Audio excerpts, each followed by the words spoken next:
بسم الله الرحمن الرحيم. واذكر أخا عاد إذ أنذر قومه بالأحقاف وقد خلت النذر من بين يديه ومن خلفه ألا تعبدوا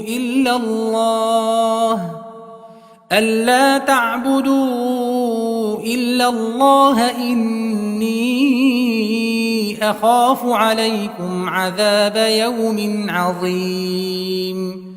قالوا أجئتنا لتأفكنا عن آلهتنا فأتنا بما تعدنا إن كنت من الصادقين. قال إنما العلم عند الله وأبلغكم ما أرسلت به ولكني أراكم قوما تجهلون. അസ്സലാമു അലൈക്കും വറഹ്മത്തുള്ളാഹി വബറകാതുഹു. ഖുർആൻ പദം 1763 ദിവസത്തിലേക്ക് എല്ലാവരെയും ഹാർദമായി സ്വാഗതം ചെയ്യുന്നു.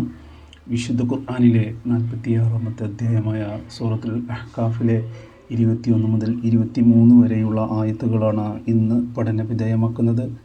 ക്ലാസ് ആരംഭിക്കുന്നതിനായി ആദരണീയനായ ഡോക്ടർ AI വിലായത്തുള്ള സാഹിബിനെ ക്ഷണിക്കുന്നു. അസ്സലാമു അലൈക്കും വറഹ്മത്തുള്ളാഹി വബറകാതുഹു. അഊദു ബില്ലാഹി മിനശ് ശൈത്വാനിർ റജീം. ബിസ്മില്ലാഹിർ റഹ്മാനിർ റഹീം.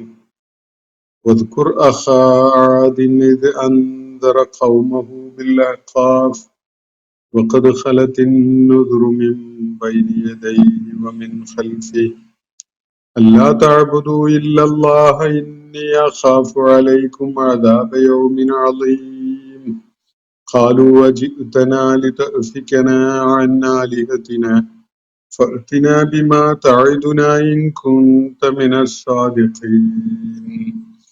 قال إنما العلم عند الله وأبلغكم ما أرسلت به ولكني أراكم قوما تجهلون. صدق الله العلي العظيم. സൂറത്തുൽ അഹ്ഖാഫിലെ 21 മുതൽ 23 വരെയുള്ള ആയത്തുകളാണ് ഞാൻ നിങ്ങളെ കേൾപ്പിച്ചിട്ടുള്ളത്. ഈ സൂറത്തിന് അൽ അഹ്ഖാഫ് എന്ന പേര് വരുന്നതിന് നിദാനമായിട്ടുള്ള ഒരു പരാമർശം അൽ അഹ്ഖാഫ് എന്ന പദത്തിന്റെ ഒരു ഉപയോഗം ഈ ആയത്തുകളിൽ കാണാൻ സാധിക്കും. 21-ാമത്തെ ആയത്തിൽ അടങ്ങിയിട്ടുള്ള ഈ പദം അൽ അഹ്ഖാഫ് എന്ന പ്രയോഗം അതിനെ അടിസ്ഥാനപ്പെടുത്തിക്കൊണ്ടാണ് ഈ സൂറത്തിന് അൽ അഹ്ഖാഫ് എന്ന പേര് വന്നിട്ടുള്ളത്.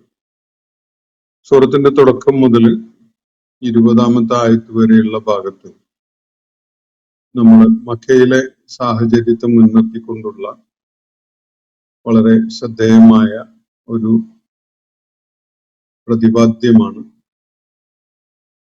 കാണുകയുണ്ടായത്. നബി സല്ലല്ലാഹു അലൈഹി വസല്ലം വളരെയേറെ പ്രയാസങ്ങൾ നേരിടേണ്ടി വന്ന മക്കയിലെ ആ ഒരു പ്രത്യേക സാഹചര്യം, നുബുവത്തിന്റെ 10-ാം വർഷമാണ്. നമ്മൾ ഈ സൂറത്തിന്റെ ആമുഖത്തിൽ വിശദമായിട്ട് അത്തരം കാര്യങ്ങൾ സൂറത്തിനെ പരിചയപ്പെടുത്തിക്കൊണ്ട് സംസാരിച്ചപ്പോൾ ഞാൻ പറയുകയുണ്ടായിട്ടുണ്ട്. നുബുവത്തിന്റെ 10-ാം വർഷം നബി സല്ലല്ലാഹു അലൈഹി വസല്ലമയെ സംബന്ധിച്ചിടത്തോളം ആമുൽ ഹുസ്നായിരുന്നു, ദുഃഖവർഷം ആയിരുന്നു.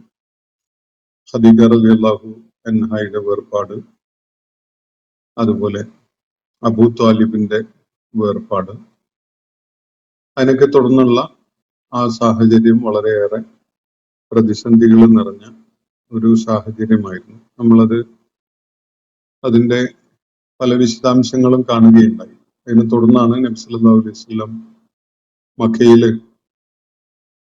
അവിടെ ഒരു 3 വർഷത്തോളം നീണ്ടു നിന്ന ബഹിഷ്കരണവും ഊരുവിലക്കും ഒക്കെ അനുഭവിച്ച ഇതിനെ തുടർന്നുള്ള കാലം ഇങ്ങനെയുള്ള സങ്കീർണമായ പ്രയാസങ്ങൾ കൂടി നേരിട്ടുകൊണ്ടിരിക്കുന്ന ആ ഒരു സന്ദർഭത്തിലാണ് നബി സല്ലല്ലാഹു അലൈഹി വസല്ലം ത്വായിഫിലേക്ക് ഒരു യാത്ര നടത്തുന്നത്. അവിടുത്തെ ഒരു പ്രബല ഗോത്രം, സഖീഫ് എന്ന പേരിൽ അറിയപ്പെടുന്ന ഗോത്രം, ആ ഗോത്രത്തിലെ ആളുകളെ അള്ളാഹുവിന്റെ ദീനിലേക്ക് പ്രബോധനം ചെയ്യുന്ന ഒരു ഉദ്ദേശത്തോടു കൂടിയാണ് നബി സല്ലല്ലാഹു അലൈഹി വസല്ലം അങ്ങോട്ട് യാത്ര ചെയ്തിരുന്നത്. അപ്പൊ ഈ ഒരു പശ്ചാത്തലം, അവിടെ നബി സല്ലല്ലാഹു അലൈഹി വസല്ലം വലിയ പ്രയാസങ്ങളാണ് ആ യാത്രയിലും അതിന്റെ അവിടുന്ന് തിരിച്ചു വരുന്ന ഘട്ടത്തിലൊക്കെ നേരിടേണ്ടി വന്നിട്ടുള്ളത്. ഈ ഒരു പശ്ചാത്തലത്തിലാണ് സൂറത്തിന്റെ മുഖ്യമായ വിഷയങ്ങൾ വരുന്നത്. നമ്മളത് മനസ്സിലാക്കിയതാണ്. അപ്പൊ ഇതിന്റെ ആദ്യ ഭാഗത്ത് മക്കയിലെ നബി സല്ലല്ലാഹു അലൈഹി വസല്ലമയുടെ പ്രബോധനം വേണ്ട വിധത്തില് അംഗീകരിക്കാനോ ഉൾക്കൊള്ളാനോ ഒന്നും കൂട്ടാക്കാതിരുന്ന, അദ്ദേഹത്തിനോട് ശത്രുതയും പകയും ഒക്കെ കാണിച്ചുകൊണ്ട് അദ്ദേഹത്തെ നിരന്തരമായി പ്രയാസപ്പെടുത്തിക്കൊണ്ടിരുന്ന സത്യനിഷേധികളെ പരാമർശിച്ചുകൊണ്ട് അവരുടെ നിലപാടുകളെയൊക്കെ തുറന്നു കാണിച്ചുകൊണ്ട് കാര്യങ്ങൾ പറയുന്ന ഒരു ശൈലിയിലാണ് നമ്മൾ പിന്നീട് ആയത്തുകളിൽ കാണുകയുണ്ടായത്. അതിനെ തുടർന്ന് ഒരു ചരിത്ര സംഭവം അവരുടെ ശ്രദ്ധയിലേക്ക് കൊണ്ടുവരികയാണ്, അല്ലെങ്കിൽ അവരെ കേൾപ്പിക്കാൻ, അതിനെക്കുറിച്ച് അവർക്ക് വിവരിച്ചു കൊടുക്കാൻ നബി സല്ലല്ലാഹു അലൈഹി വസല്ലമയോട് ആവശ്യപ്പെടുകയാണ് അല്ലാഹു.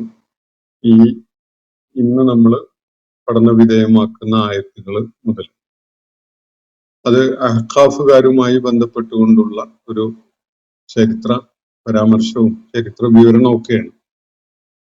അത് മക്കയിലെ ആളുകളെ സംബന്ധിച്ചിടത്തോളം അവര് എത്തി നിൽക്കുന്ന അവസ്ഥയിലും അവരുടെ നിലപാടുകളും അവരുടെ പ്രതികരണവും ഒക്കെ ആയിട്ട് ബന്ധപ്പെട്ടുകൊണ്ടുള്ള അവർ സ്വീകരിച്ചു വരുന്ന ആ നിലപാടിനെ വിലയിരുത്താൻ പ്രേരിപ്പിക്കുന്ന വിധത്തിലുള്ള ചില കാര്യങ്ങളാണ് ഇവിടെ ഇതിലടങ്ങിയിട്ടുള്ളത്. മക്കയിലെ വിശേഷിച്ച് ഖുറൈശി സമൂഹം അവരുടെ പൈതൃകത്തിന്റെ പേരിൽ വളരെയേറെ അഭിമാനം കൊണ്ടിരുന്ന ആളുകളാണ്.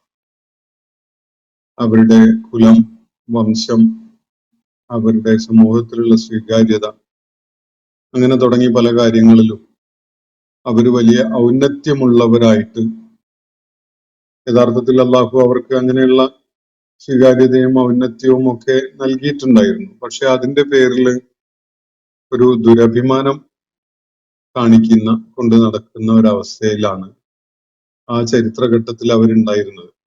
ഇബ്രാഹിം അലൈഹിസ്സലാമിന്റെയും ഇസ്മായിൽ അലൈഹിസ്സലാമിന്റെയും പിന്മുറക്കാരെന്ന നിലക്ക് ആ ആദർശ സരണിയിൽ സഞ്ചരിക്കുന്നവരായിരുന്നു മക്കയിലെ ആളുകളെങ്കിൽ അവര് വെച്ചു പുലർത്തിയിരുന്ന ആ അഭിമാനബോധവും ആ നിലപാടും ഒക്കെ തന്നെ പ്രാധാന്യമുള്ളതും ന്യായീകരണം ഉള്ളതുമൊക്കെ ആകുമായിരുന്നു.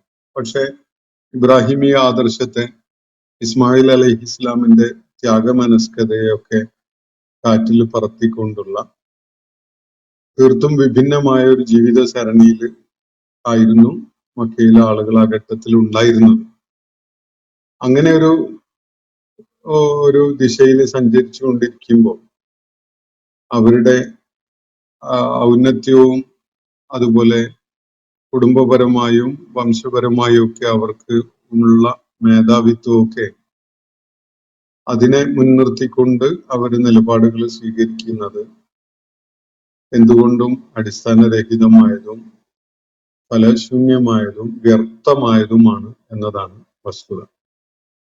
അപ്പൊ ഇതുപോലെ സ്വന്തം സാഹചര്യത്തിലും അവസ്ഥയിലും ഒക്കെ വലിയ അഭിമാനം കൊണ്ടിരുന്ന, എന്നാൽ സത്യമാർഗത്തിൽ നിന്ന് തെന്നി അകന്നുപോയ പല സമൂഹങ്ങളും പിന്നിട്ട കാലത്ത് കഴിഞ്ഞു പോയിട്ടുണ്ട്. അവരൊന്നും തന്നെ അവരുടെ ആ ദുരഭിമാനം കൊണ്ട് ഒരു ജീവിത വിജയവും നേടുകയുണ്ടായിട്ടില്ല എന്ന ഒരു കാര്യം മക്കയിലെ ആളുകളെ ഓർമ്മപ്പെടുത്തുന്ന വിധത്തിലാണ് ഈ ചരിത്ര വിവരണം ഇവിടെ നൽകപ്പെടുന്നതായിട്ട് നമുക്ക് കാണാൻ സാധിക്കുന്നത്. നമുക്കതിന്റെ വിശദാംശങ്ങൾ ഈ ആയാത്തുകൾ പഠന വിധേയമാക്കിയതിനെ തുടർന്ന് മനസ്സിലാക്കാം.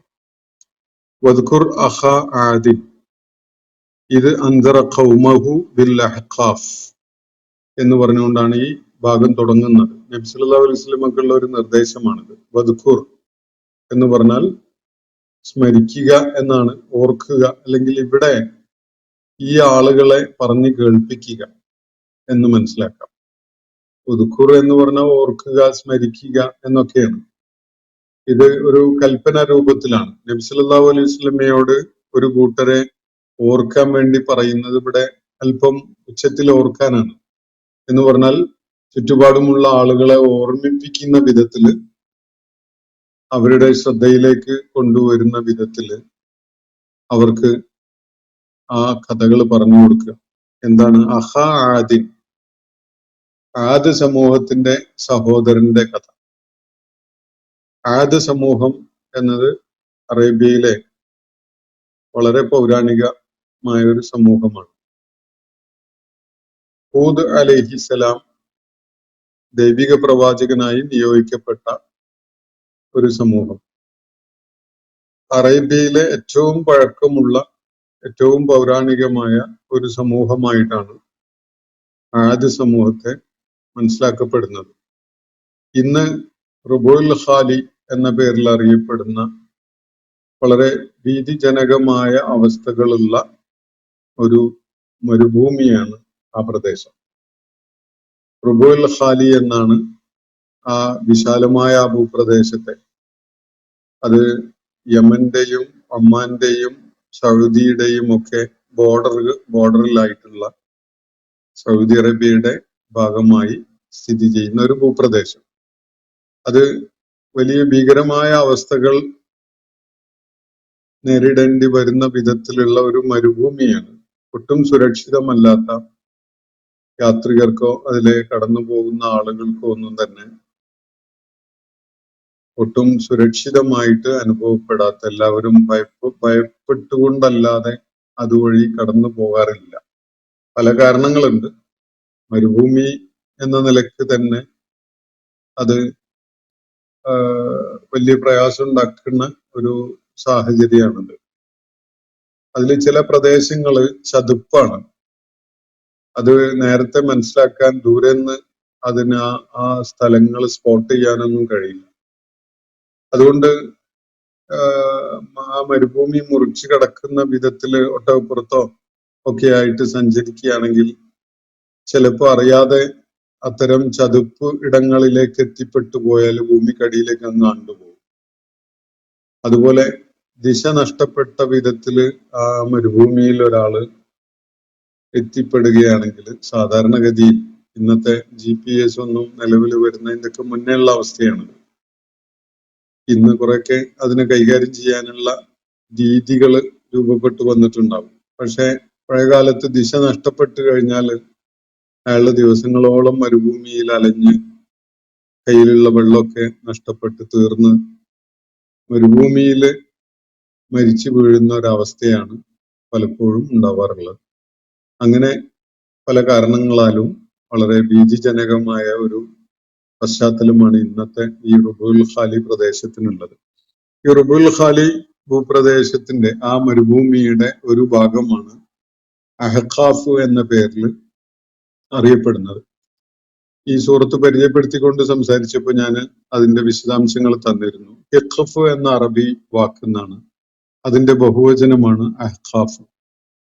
ഹിഖഫ് എന്ന് പറഞ്ഞാൽ കാറ്റടിച്ച് മണ്ണ് രൂപപ്പെട്ട് അത് ഒരു മണൽക്കൂനയായി, ഒരു മണൽക്കുന്നായി, ഒരു സാൻഡ് ഹില്ലായി രൂപപ്പെടുന്നതിനെയാണ്. അങ്ങനെ രൂപപ്പെടുന്ന ഒരു മണൽക്കുന്നിനാണ് ഹിഖഫ് എന്ന് പറയാം. അതിന്റെ ബഹുവചനാണ് അഹ്ഖാഫ്. മണൽക്കുന്നുകൾ എന്ന് മലയാളത്തിൽ പറയാം.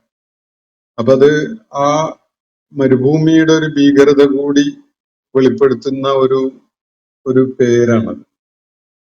വളരെ വിശാലമായ ഒരു ഭൂപ്രദേശം, മരുഭൂമിയായിട്ട് അങ്ങനെ ജനവാസമില്ലാതെ സസ്യമോ ജലസാന്നിധ്യമോ ഒന്നും ഇല്ലാതെ അങ്ങനെ കിടക്കുന്ന ഭൂപ്രദേശം. അവിടെ നിരന്തരം കാറ്റടിച്ച് വീശുമ്പോൾ അതിന്റെ രൂപഘടന നിരന്തരമായി മാറിക്കൊണ്ടിരിക്കും. ഇപ്പൊ നമ്മളൊരു 2-3 മണിക്കൂർ സഞ്ചരിച്ച് കടന്നു പോയ ഒരു വഴി എന്തെങ്കിലും കാരണത്താൽ നമുക്ക് ആ ദിശയിലല്ല പോകേണ്ടത്, മറ്റൊരു ദിശയിലാണ്, അതുകൊണ്ട് തിരിച്ചു പുറപ്പെട്ട സ്ഥലത്തേക്ക് തന്നെ പോകണം ആദ്യം എന്നൊക്കെ തീരുമാനിച്ച് നമ്മൾ തിരിച്ചു വരാമെന്ന് തീരുമാനിച്ചാൽ നമ്മള് പിന്നിട്ട വഴികളിൽ നമ്മൾ വന്ന അടയാളങ്ങളൊന്നും ഉണ്ടാവില്ല. അതൊക്കെ കാറ്റ് മണലിനെ ഇളക്കി കൊണ്ടുപോയി കാറ്റടിച്ച് അത് പുതിയ പല കുന്നുകളും പുതിയ പല ഭൂഘടനയും ഭൂതല രൂപവും ഒക്കെയായി മാറിയിട്ടുണ്ടാവും. അതുകൊണ്ട് നമ്മൾ വന്നത് ഈ വഴിക്കാണ്, ഇതിലൂടെയാണ് നമ്മൾ കടന്നു പോയത് എന്നൊന്നും തീരുമാനിച്ചുകൊണ്ട് തിരിച്ചു നടക്കാൻ ആളുകൾക്ക് കഴിയില്ല. ഒരു റുബുൽ ഖാലിയിൽ എന്തെങ്കിലും ഒരു ആവശ്യത്തിനാണ് ഒരാൾ പോകുന്നെങ്കിൽ തന്നെ ദിശ തെറ്റിപ്പോകാൻ വലിയ സാധ്യതയുണ്ട്. അത് തിരിച്ചു നടക്കാൻ പുറപ്പെട്ടിടത്തേക്ക് തന്നെ പോകുന്ന വിധത്തില് വന്ന വഴി സ്പോട്ട് ചെയ്ത് ഐഡന്റിഫൈ ചെയ്ത് പോവുക എന്നുള്ളതൊക്കെ വളരെ ചാലഞ്ചിങ് ആണ്. കാരണം കാറ്റടിക്കുമ്പോൾ ഈ ഭൂതലം അങ്ങനെ നിരന്തരമായി രൂപം മാറിക്കൊണ്ടിരിക്കുക, മണല് പുതിയ രൂപങ്ങൾ അങ്ങനെ ആയി വരും, പഴയത് കാണാതെയാകും. അപ്പോൾ നമ്മൾ വന്നത് എവിടുന്നാണ്, എങ്ങോട്ടാണ് പോകേണ്ടത് എന്നതിനെ കുറിച്ചൊന്നും ഒരു ധാരണയും കിട്ടാത്ത ഒരു അവസ്ഥ ഈ റുബുൽ ഖാലിയിൽ യാത്ര ചെയ്യുമ്പോൾ ഉണ്ടാവും. അപ്പോ ഇങ്ങനെ ഒരു അവസ്ഥയാണ് ഇന്ന് ഈ പ്രദേശത്തിനുള്ളത്. ആ പ്രദേശത്തിനെ ഖുർആൻ പരാമർശിക്കുന്നത് അൽ അഹ്ഖാഫ് എന്ന പദം ഉപയോഗിച്ചുകൊണ്ടാണ്. യഖഫ് എന്ന സാൻഡ് ഹിൽ എന്ന പദത്തിന്റെ ബഹുവചനമായിട്ടാണ് അഹ്ഖാഫ് വരുന്നത്. ഈ ഭൂപ്രദേശം അങ്ങനെ രൂപാന്തരപ്പെട്ടതാണ്. യഥാർത്ഥത്തില് ഭൂമിയുടെ ഉൽപ്പത്തിയുടെ കാലം മുതലേ അങ്ങനെയാണ് എന്ന് നമുക്ക് സങ്കല്പിക്കാൻ വയ്യ. വിശുദ്ധ ഖുർആൻ നൽകുന്ന സൂചനകൾ വെച്ചുകൊണ്ട് മനസ്സിലാക്കാൻ സാധിക്കുന്നത്, ഒരു സമൂഹം അങ്ങേയറ്റത്തെ ധിക്കാരത്തിലും ധാർഷ്ട്യത്തിലും നീങ്ങിയപ്പോ അവരിലേക്ക് താക്കീതുകാരനായിട്ട് അള്ളാഹു ഒരു പ്രവാചകനെ നിയോഗിച്ചയക്കുകയും ആ താക്കീതുകാരനെ വിലമതിക്കാതെ ആ താക്കീതുകാരനെ പുച്ഛിച്ചുകൊണ്ട് ആ സമൂഹം പെരുമാറുകയൊക്കെ ചെയ്തപ്പോ അതിനെ തുടർന്ന് അള്ളാഹു ആ സമൂഹത്തെ നശിപ്പിക്കുകയാണ് ഉണ്ടായത്. അങ്ങനെ ആ ഭൂപ്രദേശം ഒന്നാകെ ജീവന്റെ തുടിപ്പ് പോലും ഇല്ലാത്ത അവസ്ഥയിലേക്ക് പരിണമിക്കുകയാണ്.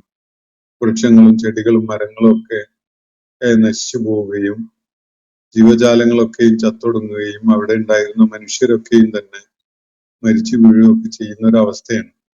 അതിനെ തുടർന്ന് ആ ഭൂപ്രദേശത്തിന് ഒരു ജീവന്റെ തുടിപ്പുള്ള മനുഷ്യന് അധിവസിക്കാൻ കഴിയുന്ന ഒരു ആവാസ വ്യവസ്ഥയുള്ള അവസ്ഥയിലേക്ക് ആ പ്രദേശം ഇതുവരെ തിരികെ പോയിട്ടില്ല എന്നതാണ് മനസ്സിലാക്കാൻ കഴിയുന്ന കാര്യം. ആയിരക്കണക്കിന് വർഷങ്ങൾക്ക് മുമ്പ് അറേബ്യയില് മനുഷ്യവാസം തുടങ്ങിയ കാലത്ത് ഒരുപക്ഷെ ഏറ്റവും പൗരാണികരായ ഒരു സമൂഹമായിട്ടാണ് ഈ ആദ്യ സമൂഹത്തെ മനസ്സിലാക്കപ്പെടുന്നത്.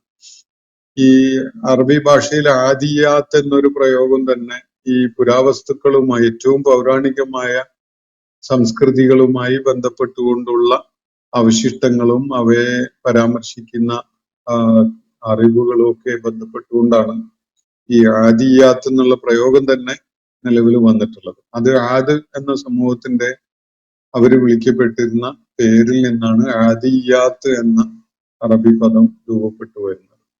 അപ്പോൾ ആ ഒരു സമൂഹം യഥാർത്ഥത്തിൽ മക്കയിലെ ആളുകളെ സംബന്ധിച്ചിടത്തോളം അവര് അധിവസിച്ചിരുന്നത് വളരെ അകലെയല്ല.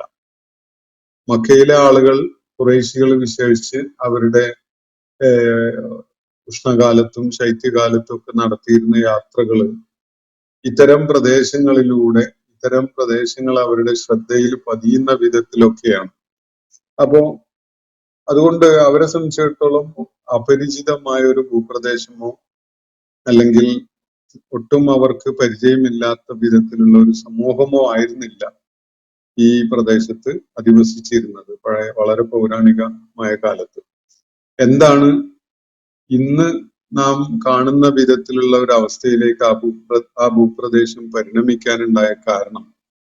അവിടെ അധിവസിച്ചിരുന്ന ആളുകൾക്ക് എന്ത് സംഭവിച്ചു തുടങ്ങിയിട്ടുള്ള സംഗതികൾ തീർച്ചയായിട്ടും മക്കയിലെ ആളുകളെ അവരുടെ ആലോചനയിലേക്ക് അവരുടെ ചിന്തയിലേക്ക് നിർബന്ധമായിട്ടും വരേണ്ട ഒരു കാര്യമാണ്.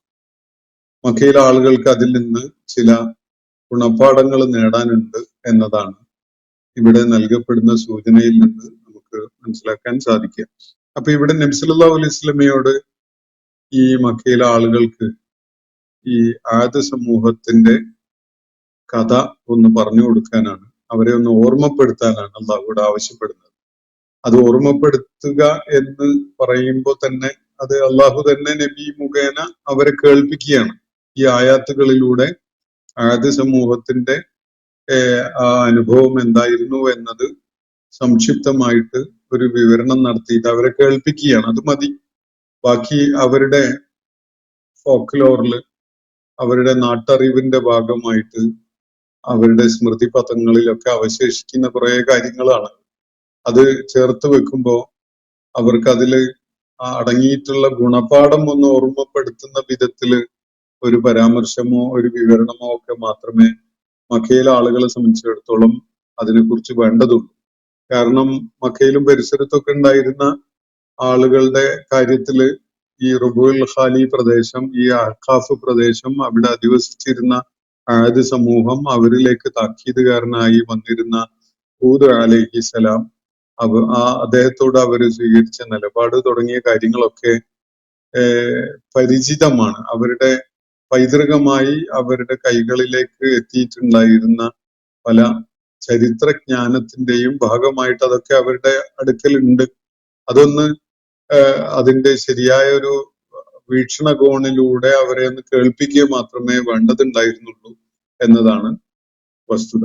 ഈ ഒരു പശ്ചാത്തലത്തിലാണ് മക്കയിലെ ആളുകളുടെ ധിക്കാരവും ധാർഷ്ട്യവും ഒക്കെ നിറഞ്ഞ നിലപാടും പെരുമാറ്റവും ഒക്കെ ഉണ്ടായ ആ ഒരു ചരിത്രഘട്ടത്തില് അള്ളാഹു പിന്നിട്ട തലമുറകളിൽ അല്ലെങ്കിൽ സമൂഹങ്ങളുടെ കൂട്ടത്തില് ഒരു കൂട്ടരെ കുറിച്ച് അവരെ കേൾപ്പിക്കുന്നത്, അവരുടെ ശ്രദ്ധയിലേക്ക് ആ സമൂഹത്തിന്റെ ചരിത്രം കൊണ്ടുവരുന്നത്. വദ്ഖുർ, പ്രവാചകരെ അവരെ ഓർമ്മിപ്പിക്കുക, അവരെ ഉണർത്തുക, അല്ലെങ്കിൽ അവർക്കൊന്ന് സംക്ഷിപ്തമായിട്ട് പറഞ്ഞു കൊടുക്കുക. അഹാ ആദിൻ, എന്തിനെ കുറിച്ചാണ്? അവരുടെ ആദിന്റെ സഹോദരനെ കുറിച്ച്. ഇത് അന്തറ ഖൗമഹു, ആദ് സമൂഹത്തിന്റെ സഹോദരൻ എന്ന നിലക്ക് വിശുദ്ധ ഖുർആനിൽ വേറെ പലയിടങ്ങളിലായിട്ട് ഹൂദ് അലൈഹി ഇസ്ലാമിനെ പരാമർശിക്കുന്നുണ്ട്. അതേപോലെയുള്ള ഒരു പ്രയോഗം സ്വാലിഹ് അലൈഹി ഇസ്ലാമിനെ കുറിച്ചും കാണാം.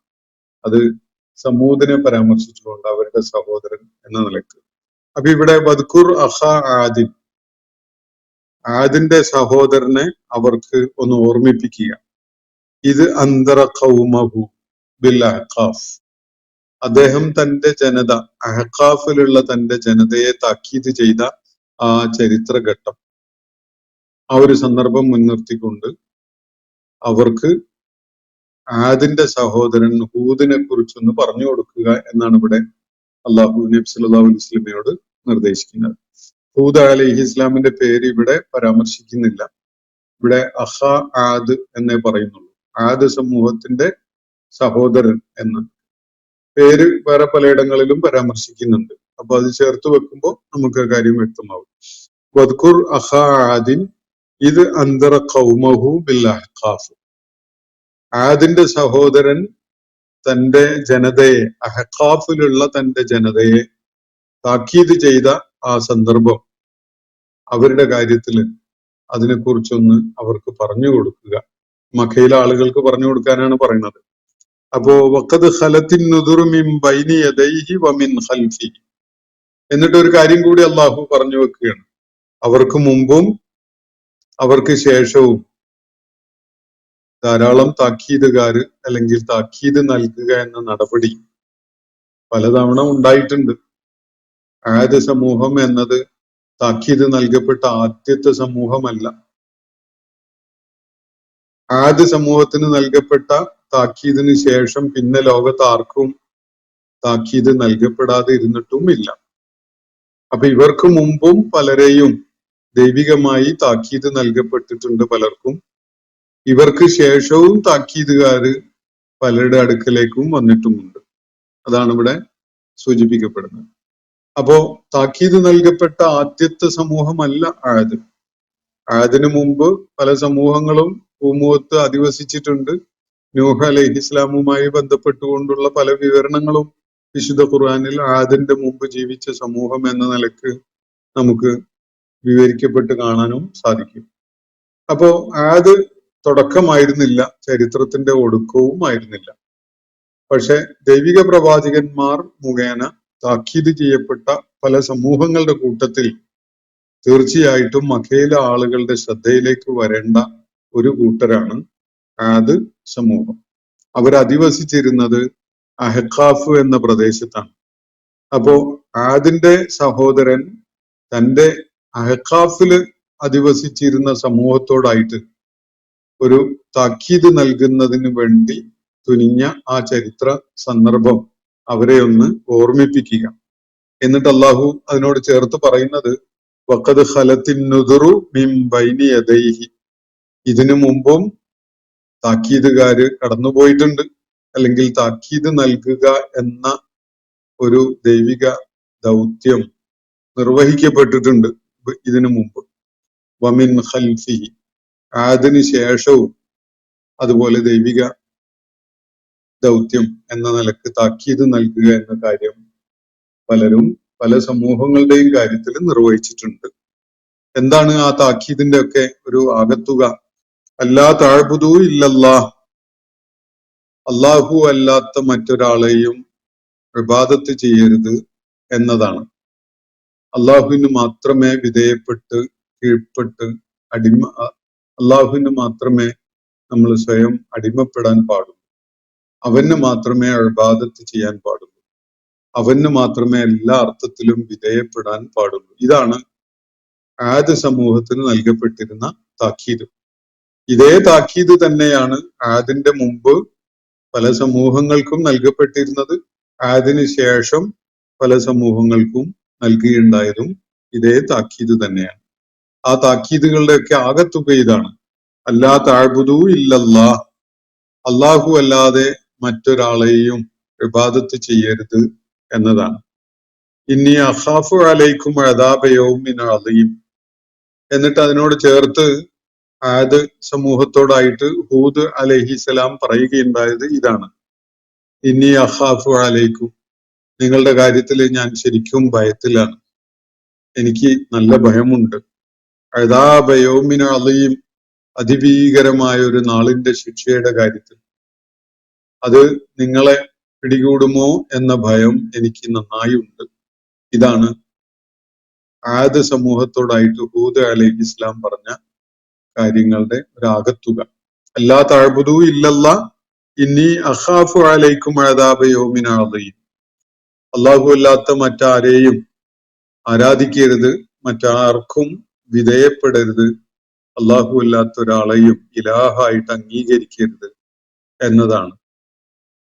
നിങ്ങൾ അതിനെ ധിക്കരിച്ചുകൊണ്ട് ഈ താക്കീതിനെ അവഗണിച്ചുകൊണ്ടാണ് മുന്നോട്ട് പോകുന്നതെങ്കിൽ തീർച്ചയായിട്ടും നിങ്ങളുടെ കാര്യത്തിൽ അതിഭീകരമായ നാളിന്റെ ശിക്ഷ നിങ്ങളെ പിടികൂടും എന്ന ഭയം എനിക്ക് നന്നായിട്ടുണ്ട്. ഇതാണ് ഹൂദ് അലൈഹിസ്സലാം ആദിന് താക്കീതായിട്ട് അവരോട് പറയുകയുണ്ടായ കാര്യം. ഈ കാര്യം മക്കയിലെ ആളുകളെ ഒന്ന് കേൾപ്പിക്കണം എന്നാണ് ഇവിടെ നബി സല്ലല്ലാഹു അലൈഹി വസല്ലമയോട് അല്ലാഹു ആവശ്യപ്പെടുന്നത്. ആ വദ്കുർ എന്ന ഒരൊറ്റ വാക്കില്, ഉദ്കുർ എന്ന ആ ഒരു വാക്കിൽ അതടങ്ങിയിട്ടുണ്ട്. ഉദ്കുർ എന്ന് പറഞ്ഞാൽ ഓർമ്മിപ്പിക്കുക, അനുസ്മരിപ്പിക്കുക, അവരെ ഉത്ബോധിപ്പിക്കുക, ഇതൊക്കെയാണ്. ഈ സംഭവങ്ങൾ വിവരിച്ചു കൊടുത്തുകൊണ്ട് മക്കയിലെ ആളുകളെ ഉത്ബോധിപ്പിക്കുക എന്നതാണ് ഇവിടെ നബി സല്ലല്ലാഹു അലൈഹി വസല്ലമക്ക് നൽകപ്പെടുന്ന നിർദ്ദേശം. ഖാലൂ, അപ്പോ ആദ് സമൂഹം ഹൂദ് അലൈഹിസ്സലാമിനോട് പറഞ്ഞു: അജിഅ്തന, നീ വന്നിരിക്കുന്നത് ലിതഅഫികനാ അൻ ആലിഹത്തിന, ഞങ്ങളെ ഞങ്ങളുടെ ആരാധ്യന്മാരിൽ നിന്ന് തെറ്റിച്ചു കളയാൻ വേണ്ടിയാണോ? ഇതാണ് അവര് തിരിച്ച് ഹൂദ് അലൈഹിസ്സലാമിനോട് പറയുകയുണ്ടായത്. ഞങ്ങളുടെ ആരാധ്യന്മാരായിട്ട് പലരും ഉണ്ടല്ലോ, അവയിൽ നിന്നൊക്കെ ഞങ്ങളെ തെറ്റിച്ചു കളയാനാണോ നീ ഇപ്പോ വന്നിരിക്കുന്നത് എന്നാണ് അവരുടെ ചോദ്യം. മലയാളത്തിന്റെ ആ ശൗര്യത്തോടു കൂടി തന്നെ ഇപ്പൊ ഇങ്ങോട്ട് കെട്ടിയെടുത്തിരിക്കുന്നത് അതിനു വേണ്ടിയാണ് എന്നൊക്കെ പറയാം. ആ വിധത്തിലാണ് അതിന്റെ ഭാഷാപരമായ ഘടന.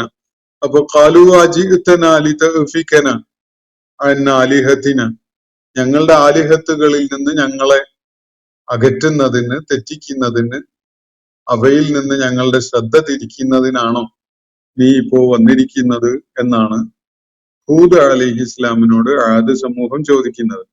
ഫഅ്തിന ബിമാ തഅദുന, അതാണ് നിന്റെ പരിപാടി എങ്കിൽ നീ ഇങ്ങ് കൊണ്ടുവാ.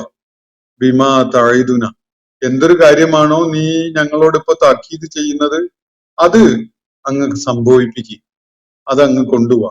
അപ്പോ ഈ ഭീകരമായൊരു നാളിന്റെ ശിക്ഷ എന്ന് പറഞ്ഞല്ലോ മുകളിൽ, അതാണല്ലോ നിങ്ങളുടെ കാര്യത്തിൽ ഞാൻ ഭയപ്പെടുന്നത് എന്ന വിധത്തില് ഹൂദ് അലൈഹി ഇസ്ലാം ആദ് സമൂഹത്തോട് പറയുകയുണ്ടായിരുന്നു. അപ്പൊ അതിനെക്കുറിച്ച് ആദ് പറയുന്നത്, ഞങ്ങളുടെ ആലിഹത്തുകളിൽ നിന്ന് ഞങ്ങളെ അകറ്റാനും തെറ്റിക്കാനും അവരിൽ നിന്ന് ഞങ്ങളുടെ ശ്രദ്ധ തിരിക്കാനും ഒക്കെയാണ് നീ വന്നിട്ടുള്ളതെങ്കിൽ നിന്റെ താക്കീതുണ്ടല്ലോ, ഈ വലിയ ഭീകരമായൊരു നാള്, അന്നത്തെ ശിക്ഷ എന്നൊക്കെ പറയുന്ന താക്കീത്, അതങ്ങ് നടപ്പിലാക്ക്, അതങ്ങ് കൊണ്ടുവന്നേക്ക്. ഇതാണ് അവര് പറയുന്നത്.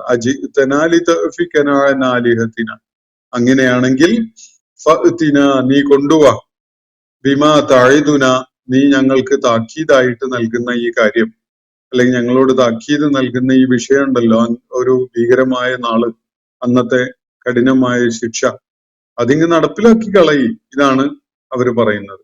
ഇൻ കുന്ത മിന സ്വാദിഖീൻ, ഈ പറഞ്ഞുകൊണ്ടിരിക്കുന്നതൊക്കെ സത്യസന്ധമായി ഉള്ള കാര്യം ഗൗരവത്തിൽ പറയുകയാണെങ്കിൽ പിന്നെ അതങ്ങ് നടപ്പിലാക്കിക്കാള് ഹൂദേ, ഞങ്ങള് റെഡിയാണ് അതിനെ നേരിടാൻ എന്നാണ് അവര് അവരുടെ മൗഢ്യത്തിന്റെ ആ പരമകാഷ്ഠയിൽ നിന്നുകൊണ്ട് പറയുന്നത്. ഈ പറയുന്ന സംഗതി സത്യസന്ധമായി ഗൗരവത്തില് വളരെ സീരിയസ് ആയിട്ടുള്ള ഒരു കാര്യം എന്ന നിലക്കാണ് പറയണമെങ്കിൽ ഞങ്ങളതൊരു തമാശയായിട്ടേ കണ്ടിട്ടുള്ളൂ. പക്ഷെ നീ അത് ഗൗരവത്തിലും സത്യസന്ധവും ഒക്കെ ആയിട്ടാണ് പറയുന്നതെങ്കിൽ നീ നടത്തുന്ന ഈ താക്കീത് സത്യമായിട്ടാണ് നടന്നോട്ടെ, ഞങ്ങളതിന് റെഡിയാണ്. ആ ഭീകരമായ നാളിങ്ങ് വരട്ടെ, എന്നിട്ട് അതിന്റെ ശിക്ഷ ഉണ്ടാവട്ടെ, ഞങ്ങൾക്ക് അതിന് തടസ്സമൊന്നുമില്ല. ഇതാണ് നാട്ടുകാർ പറയുകയുണ്ടായത്. അപ്പോ ഹൂദ് അലൈഹി ഇസ്ലാം നൽകുന്ന മറുപടി ഇതാണ്. ഖാല ഇന്നമൽ ഇൽമു ഇൻദല്ലാഹ്, അദ്ദേഹത്തിന്റെ മറുപടി ഇതാണ്. ഇത് സംബന്ധമായ, അപ്പോ ഈ താക്കീത് നൽകപ്പെട്ട കാര്യമുണ്ടല്ലോ, യൗമുൻ അദീം, ആ നാളിലെ അദാബ് എന്നത്, ശിക്ഷ എന്നത്, അത് അതിനെക്കുറിച്ചുള്ള അറിവ്, അതിനെക്കുറിച്ചുള്ള ശരിയായ പൂർണ്ണമായ ജ്ഞാനം, അത് ഇന്നമൽ ഇൽമു ഇൻദല്ലാഹ്, അത് എപ്പോ സംഭവിക്കും, എത്ര എന്താണ് വീര്യമുള്ളതായിരിക്കും, അതിന്റെ ഇന്റൻസിറ്റി എത്രത്തോളം ഉണ്ടാവും തുടങ്ങിയ കാര്യങ്ങളൊക്കെ അള്ളാഹുവിന് മാത്രമാണ് അറിയുക. അത് അവന്റെ അറിവിൽ പെട്ടതാണ്. അത് എന്നെ ചുമതലപ്പെടുത്തിയിട്ടില്ല. എന്നെ ചുമതലപ്പെടുത്തിയത് അങ്ങനെ ഒരു സംഗതി ഉണ്ട് എന്നത് താക്കീത് ചെയ്യാൻ വേണ്ടി മാത്രമാണ്. ബാക്കിയൊക്കെ അവന്റെ അറിവിൽ പെട്ടതാണ്.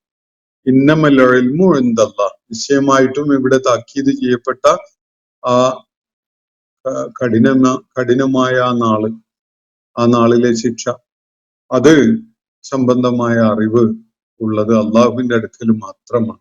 ഇന്നമൽ ഇൽമു ഇൻദല്ലാഹ്, ഇന്നമ എന്ന് ചേർന്ന് വരുമ്പോ അവന്റെ അടുക്കൽ മാത്രം എന്ന് സൂചിപ്പിക്കാൻ വേണ്ടിയാണ്, അതാണ് അർത്ഥം നൽകുന്നത്. അപ്പൊ ഇന്നമൽ ഇൽമു ഇൻദല്ലാഹ്, അത് സംബന്ധമായ അറിവ് അള്ളാഹുവിന്റെ അടുക്കൽ മാത്രമാണുള്ളത്. ഉബല്ലിഗുക്കും, ഞാൻ നിങ്ങൾക്കിപ്പോ എത്തിച്ചു തരുന്നത് മാ ഉർസിൽതു ബിഹി, ഏതൊരു സംഗതിയാണോ എന്നെ ചുമതലപ്പെടുത്തി നിയോഗിച്ച് അയച്ചിട്ടുള്ളത്, ആ ഒരു സംഗതി മാത്രമാണ് ഞാൻ നിങ്ങളുമായി പങ്കുവെക്കുന്നത്. അത് ഇതാണ്, നിങ്ങൾ അള്ളാഹുവിന്റെ ദൂതന് ചെവിക്കൊടുക്കാതെ അവനെ ധിക്കരിച്ചുകൊണ്ട് നിങ്ങളുടെ തോന്നിയ വിധത്തിൽ മുന്നോട്ട് പോവുകയാണെങ്കിൽ തീർച്ചയായിട്ടും കഠിനമായ ഒരു നാളിന്റെ ശിക്ഷ നിങ്ങളെ പിടികൂടും എന്നൊരു കാര്യം നിങ്ങളെ അറിയിക്കുക എന്നത് മാത്രമാണ് എന്നെ ചുമതലപ്പെടുത്തിയിട്ടുള്ള കാര്യം.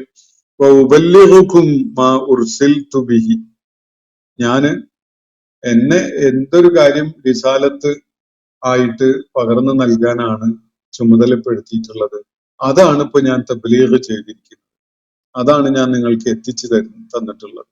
ഉബല്ലിഗുക്കും, ഞാനിതാ നിങ്ങൾക്കായി എത്തിച്ചു തരുന്നു, തബ്ലീഗ് ചെയ്യുന്നു. എന്ത്? റിസാലത്ത്, മാ ഉർസിൽതു ബിഹി.